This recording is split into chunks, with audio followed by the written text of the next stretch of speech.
Welcome to Samba Samba. Enjoy the video. In this video, I will explain how to build the Kraken Voyage of Despair. First, let's outline the initial planning stages for your epic diorama.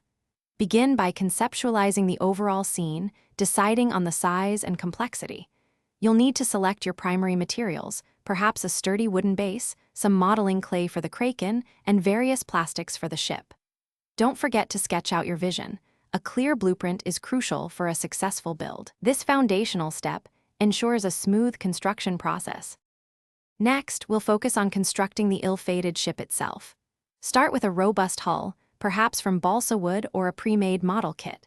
Carefully attach the deck, masts, and all the tiny rigging details to bring it to life. Painting is key here. Use muted, weathered tones to convey a vessel that has endured many storms. Remember to incorporate battle damage, like splintered wood or torn sails, to tell the story of its impending doom. Now for the star of the show, the monstrous Kraken. Use a durable, flexible sculpting clay to form its massive body and numerous tentacles.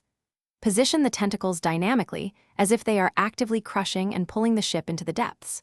Focus on adding intricate textures to its skin, like scales or suckers, to enhance its terrifying appearance.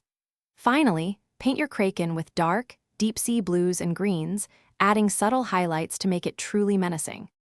Finally, it's time to bring all the elements together into a cohesive diorama. Securely attach both your ship and Kraken to the base, ensuring a stable and dramatic composition. Use clear resin or acrylic to craft realistic water effects, showing the turbulent ocean around the struggle. Don't forget small details like floating debris or crashing waves to enhance the scene.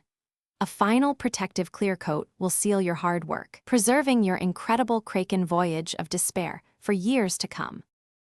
Thanks for watching. Consider subscribing if we helped you.